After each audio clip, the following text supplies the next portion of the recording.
یہ ایک کتاب ہے جسے محمد شاہ کے درباری درگاہ کلی خان نے لکھا تھا۔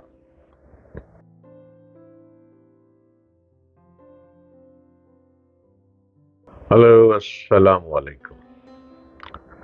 دو انتہائیں، ایک ہوتا نا انتہا، ورڈ انتہا، اور ہوتا ہے انتہا، انتہائیں، دو انتہائیں۔ اس کی سب سے دلچسپ گواہی مرکائے دہلی سے ملتی ہے۔ دو انتہائیں کیا ہے، میں اس پر ڈسکس کرتا ہوں، آپ کو بات میری سمجھ آ جائے گی۔ یہ ایک کتاب ہے جسے محمد شاہ کے درباری درگاہ کلی خان نے لکھا تھا،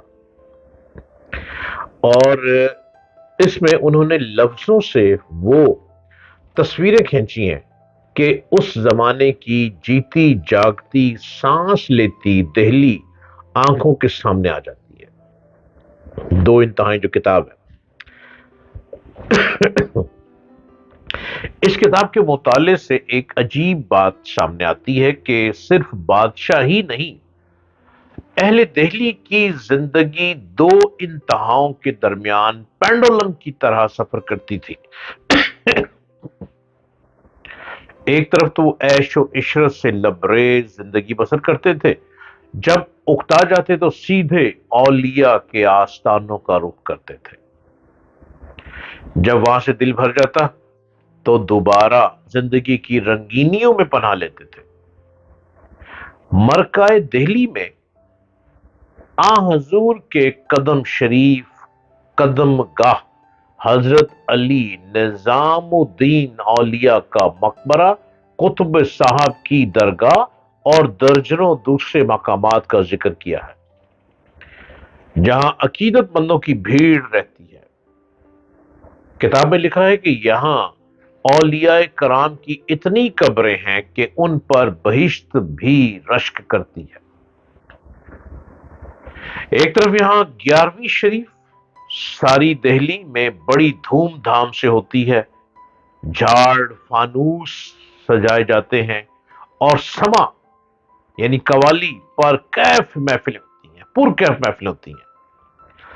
دوسری جانب اسی دوران موسیقی کو بھی خوب فروغ حاصل ہوا۔ درگاہ نے ایسے کئی موسیقاروں کا ذکر کیا ہے جو شاہی دربار سے وابستہ تھے۔ ان میں ادا رنگ اور سدا رنگ سب سے نمایاں ہیں، جنہوں نے خیال طرز گائکی کو نیا آہنگ عطا کیا اور آج بھی مقبول ہے۔ بقول مرکائے سدا رنگ، جیسے ہی اپنے ناخن کے مضراب سے ساز کے تار چھیڑتا ہے، دلوں سے بے اختیار ہوک نکلتی ہے، اور جیسے ہی اس کے گلے سے آواز نکلتی ہے، لگتا ہے بدن سے جان نکل گئی۔ اسی دور کی ایک بندش آج بھی گائی جاتی ہے: محمد شاہ رنگیلے سجنا تم بن کاری بدریا نت نہ سہاوے۔ محمد شاہ رنگیلے سجنا، تمہارے بنا کالے بادل دل کو نہیں بھاتے۔ انہی پر موقوف نہیں، درگاہ کلی نے درجنوں قوالوں، ڈھولک نوازوں، پکھاوجیوں، دھمدی نوازوں، سبوچا نوازوں، نقالوں، حتیٰ کہ بھانڈوں تک کا ذکر کیا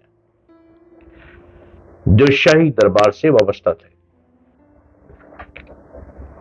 اور اس طرح یہ کتاب نے ایسی مقبولیت پائی دہلی میں کہ حیران رہ جاتے ہیں پڑھنے والے۔ اپنے آپ کو خوش رکھا کریں، خوش رہنے کی کوشش کیا کریں، کیونکہ تندرستی ہزار نعمت ہے۔ دنیا کی سب سے بڑی جہاز رانی کمپنی کا مالک اوناسس ایک یونانی تاجر تھا، زیتون کا کاروبار کرتا تھا۔ اسے دنیا کے امیر ترین شخص کا اعزاز حاصل تھا۔ اس کو ایک عجیب بیماری لگی جس وجہ سے اس کے اعصاب جواب دے گئے تھے، یہاں تک کہ آنکھوں کی پلکیں بھی خود نہیں اٹھا سکتا تھا۔ ڈاکٹروں نے آنکھیں کھولنے کے لیے پلکوں پر سلوشن لگا کر اوپر چپکا دیا تھا۔ رات کو جب آرام کرتے تو سلوشن اتار دیتے تو پلکیں خود بخود نیچے گر جاتی ہیں۔ صبح پھر سلوشن لگا دیتے۔ ایک دن ان سے سب سے بڑی خواہش پوچھی گئی تو کہا کہ صرف ایک بار اپنی پلکیں خود اٹھا سکوں، چاہے اس پر میری ساری دولت ہی کیوں نہ خرچ آ جائے۔ اللہ اکبر! صرف ایک بار پلکیں خود اٹھانے کی قیمت دنیا کا امیر ترین شخص اپنی ساری دولت دیتا ہے۔ ہم مفت میں ان گنت بار پلکیں خود اٹھا سکتے ہیں۔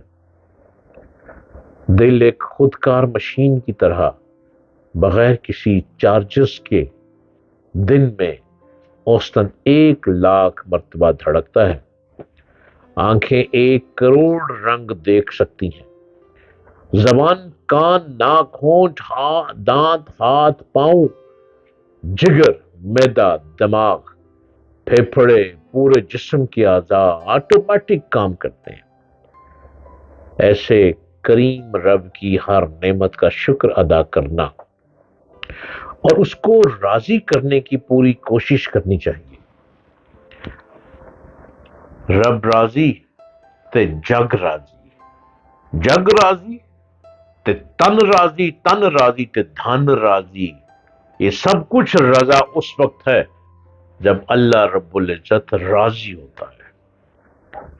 تو بیلی تے سب جگ بیلی تے ان بیلی وی بیلی، سجنا باج محمد بخشا سنجی پئی حویلی۔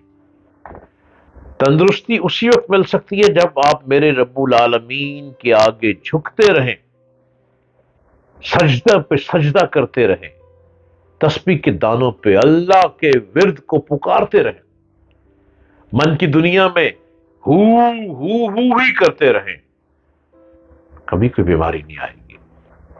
آپ پرسکون رہیں گے، پرسکون زندگی گزاریں گے۔ آپ کو یوں لگے گا میرا رب ہر وقت مجھ کو دیکھ رہا ہے اور میں ہر وقت اس کے آگے جھکا بیٹھا ہوں۔ تندرستی 1000 نعمت ہے۔ ہر تندرستی اسی وقت مل سکتی ہے جب آپ اپنے من کو صاف رکھیں، اپنے تن کو صاف رکھیں، دل اور دماغ میں تکبر غرور نہ آنے دیں، صرف عاجزی اور انکساری میں جھکے رہیں، اور جھکنے والے کو ہی پھل لگتا ہے۔ امید کرتا ہوں کہ ہر روز میری باتوں کو آپ سمجھتے ہوں گے، سنتے ہوں گے، اور ایک دوسرے کو بتاتے بھی ہوں گے کہ ہم نے زندگی کو خوبصورت بنانا ہے۔